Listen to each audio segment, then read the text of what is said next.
दोस्तों आपको मेरे हाथों में ये हड्डियां दिख रही हैं, ये सब असली हड्डियां हैं। ये कमर की रीढ़ की हड्डियां हैं। इनको जैसे आपने सुना L1 L2 L4 L5 नस दब गई, L5 S1 हो गई, या ये क्या होती है L4 L5। तो ये आप सारी हड्डियां देखेंगे, इनको सबके डिटेल में आपको बताने वाला हूँ। जैसे स्लिप डिस्क हो गया, साइड का हो गया, रीढ़ की हड्डी कैसी होती है, सारा डिटेल में बताने वाला हूँ। साथ में इसके इलाज के बारे में बताऊंगा। तो मैं डॉक्टर वकील खान आप सभी का स्वागत करता हूँ मेरे यूट्यूब चैनल में। तो सबसे पहले मैं आपको बताता हूँ कि रीढ़ की हड्डियां होती कैसी हैं। तो देखो, सबसे पहले आपको मेरे हाथ में दिखेंगी ये सब जैसे हड्डियां हैं। इनका यूज हम मेडिकल कॉलेज में अपने स्टूडेंट्स को पढ़ाने के काम में लेते हैं और बहुत रेस्पेक्टफुली इनका यूज करते हैं, क्योंकि अब डॉक्टर बनने वाले हैं तो उनको मालूम होना चाहिए ना कि कौन सी हड्डी के क्या क्या पार्ट्स होते हैं, किस जगह से टूटेगी तो उस जगह को क्या बोला जाता है, किस साइड की है, या इसका पोजीशन क्या होता है, पूरा डिटेल में सबको समझाया जाता है। तो मैं आपको बताने का उद्देश्य यही है कि आपको भी अपने शरीर के अंगों के बॉडी पार्ट्स के बारे में मालूम होना चाहिए कि हमारे शरीर के अंग कैसे होते हैं। इस उद्देश्य से मैं आपको दिखाना चाहता हूँ। तो अब मैं आपको थोड़ा पास में लाके दिखाना चाहूंगा। तो आप देखेंगे जैसे ये हाथ में मेरी हड्डियां हैं, तो ये आपको 5 हड्डी दिख रही हैं, एक छठवीं ये हड्डी दिख रही है। तो देखो ये जो हड्डी दिख रही है 5, इसके ऊपर और भी होती है, हालांकि मैंने हटा दी है, पकड़ नहीं पाऊंगा इसलिए। तो ये आपको दिख रही है पहले नंबर की, इसको बोलते हैं L1। जैसे आपने सुना है 5 नंबर में कमर में 5 हड्डी होती है, ये L1 है। ये हड्डी दूसरी है L2, ये L3, ये L4 L5, और जो सबसे नीचे ये आपको दिख रहा है ये होता है सेक्रम। तो इसमें सेक्रम में भी ये हड्डी जुड़ी होती है, तो S1 होता है। तो ये L5 जुड़ती है S1 से, इस टाइप से S1 S2 S3। तो 5 हड्डियों को हम बोलते हैं सेक्रम, लेकिन इसमें पहले नंबर की ऊपर के जो पार्ट है उसको बोलते हैं S1। ठीक है, तो ये आपको 5 हड्डी दिखी इसमें आपको लंबर में, और 5 हड्डी दिख रही है सेक्रम में। अब क्या होता है, जैसे ये आपको सामने से दिख रहा है व्यू, इनके बीच बीच में डिस्क होती है, इसको इंटरवर्टिबल डिस्क बोलते हैं। ठीक है, अब जैसे आप देखेंगे इसमें, तो साइडों से अगर मैं दिखाना चाहूंगा, ये पीछे का भाग दिख रहा है आपको, ये साइड है, ये आगे का है। तो इसमें साइडों में आप देखेंगे तो देखो ये जो गैप दिख रहे हैं ना आपको, इन गैपों में से नसें निकलती हैं, हमारी स्पाइनल नर्व बोलते हैं इनको। जैसे इस वाले गैप से नस निकली, यहाँ से निकलेगी, यहाँ से निकलेगी, यहाँ से निकलेगी। तो जैसे आपने सुना है कभी कभी बोला जाता है L4 L5 पे डिस्क बल्ज हो गई है, नस दब गई, या L5 S1 पे नस दब गई। तो क्या होता है वो, तो देखो ये मैंने अभी बताया ना L1 L2 L3 L4 L5 है। तो L4 और L5 के बीच में ये वाली जो नस दबेगी तो उसको बोलेंगे L4 L5 नस दब गई।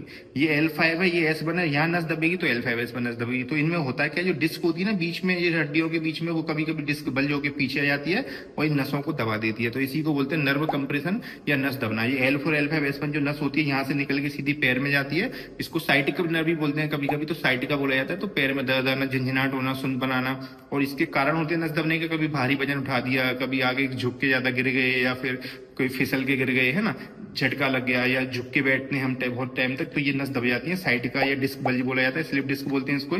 जैसे आपको मैं एक और मॉडल है मेरे हाथ में दिखाना चाहूंगा। जैसे आप देखेंगे ये जो मॉडल दिख रहा है आपको, इसमें आप देखिए तो आपको ये हड्डियां दिख रही हैं। जैसे आपको दिख रही है पीले पीले कलर की ये नस दिख रही हैं। ये सब जो है स्पाइनल नर्व, ये नकली है, ये असली है ना। पर इसमें असली में नर्व क्या है, खराब हो जाती है तो हम रख नहीं सकते, हड्डियां बस रख सकते हैं। तो इसमें मॉडल में आपको दिख रही होंगी, ये डिस्क दिख रही है ये वाली, और इसके पीछे स्पाइनल नर्व है। ये लेफ्ट राइट दोनों साइडों में होती है, जिस साइड की नस दबेगी उस साइड के पैर में दर्द आ जाएगा।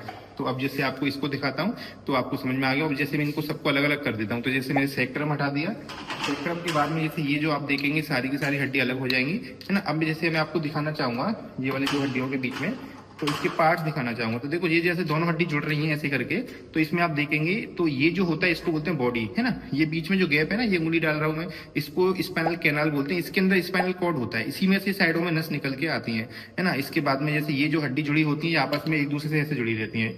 तो आपको दिखेंगे ये 2 पॉइंट दिख रहे हैं नीचे वाली हड्डी के, ये 2 पॉइंट नीचे वाली, इनको सुपीरियर आर्टिकुलर फेसेट बोलते हैं, इनको इन्फीरियर आर्टिकुलर फेसेट बोलते हैं, आपस में जुड़ जाती है।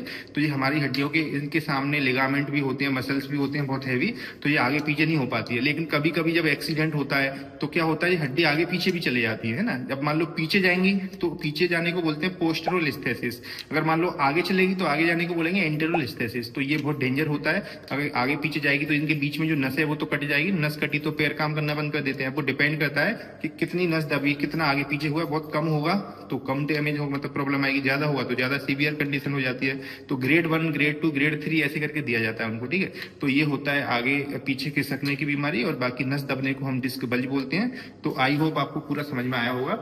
अब इसके बाद में इलाज की बात करें तो देखो, ये आप अपनी रिपोर्ट भेजें या मुझे बताएं। आप जो व्हाट्सएप नंबर आ रहा है इस पर अपना प्रॉब्लम लिख के मुझे भेज सकते हैं। अगर आपके पास हमारी रिपोर्ट है तो वो भी भेजें, तो उसके हिसाब से आपको पूरा इलाज बताया जाएगा। तो मैं डॉक्टर वकील खान मिलता हूँ इसी किसी नेक्स्ट वीडियो में। इसके ऊपर और भी वीडियो मैंने बना रखी है, आप मेरे चैनल पे जाके देख सकते हैं। तो वही, अभी तक चैनल सब्सक्राइब नहीं किया तो सब्सक्राइब जरूर करें, क्योंकि आपके पैसे नहीं लगने, फ्री में ही करना है। तो चैनल को जरूर सब्सक्राइब किया करें। तो मैं ऐसी और क्या हूँ आपके लिए, ऐसी एक और वीडियो। तो थैंक यू, मिलता हूँ नेक्स्ट वीडियो में।